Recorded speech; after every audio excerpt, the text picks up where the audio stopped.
بسم اللہ الرحمن الرحیم۔ ہلاکو خان نے جب بغداد پر حملہ کیا تو تقریباً 2 سے 4 لاکھ لوگوں کو قتل کیا اور وہاں کے مدرسے وغیرہ سب کچھ تباہ کر دیے۔ فتح کے بعد اس نے اعلان کیا کہ وہ شہر کے بڑے عالم سے ملنا چاہتا ہے، لیکن ڈر کے باعث کوئی بھی ملنے کو تیار نہیں تھا۔ آخر کار قادبان نامی ایک مدرسے کا استاد ملنے کے لیے تیار ہو گیا اور اپنے ساتھ ایک اونٹ، ایک بکرا، ایک مرغا لے گیا۔ ہلاکو خان نے سر سے پاؤں تک اس کو دیکھا اور اپنے سپاہی کو کہا کہ تم کو یہی ملا؟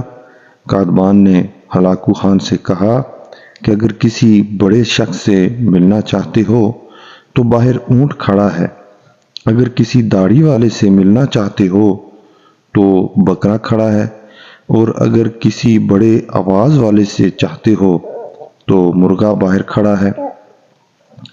ہلاکو خان سمجھ گیا کہ بندہ ہوشیار لگتا ہے۔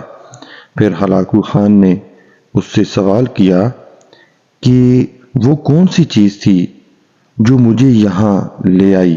قادبان نے جواب میں کہا کہ ہمارے اعمال آپ کو یہاں لے آیا۔ ہم کو اللہ نے بہت کچھ عطا کیا تھا، لیکن ہم ناشکر تھے۔ ہم نے عیاشیوں کو ترجیح دی، ہم پوزیشنز اور پراپرٹیز کے پیچھے بھاگتے رہے، بجائے اس کے کہ اللہ تعالیٰ کے دین کی طرف بھاگتے۔ اس لیے اللہ تعالیٰ نے تم کو بھیجا اور وہ سب کچھ واپس لے لیا جو تم کو دیا تھا۔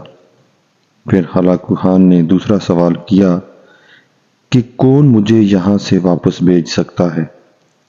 قادبان نے جواب دیا، اگر ہم نے اپنے آپ کو جاننے کی کوشش کی اور اللہ کے دیے ہوئے ہر چیز کا شکر ادا کیا اور ایک دوسرے کے ساتھ لڑائیاں ختم کی تو آپ یہاں ایک دن کے لیے بھی نہیں رہ سکتے۔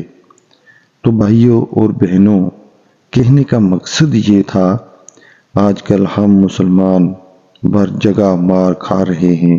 کیا ہم نے اپنے آپ کو جاننے کی کوشش کی ہے کہ ہم کتنے پانی میں ہیں دین کے لحاظ سے، حقوق اللہ اور حقوق العباد کے لحاظ سے؟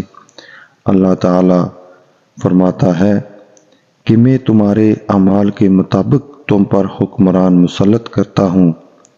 آج آپ لوگ اپنے ارد گرد نظر ڈالیے کہ آج کا مسلمان عمران زرداری یا نواز شریف کی وجہ سے مار کھا رہا ہے یا اپنے اعمال کی وجہ سے مار کھا رہا ہے۔ اللہ تعالی ہم کو اپنے دین پر عمل کی توفیق اور استقامت عطا فرمائے۔ آمین ثم آمین۔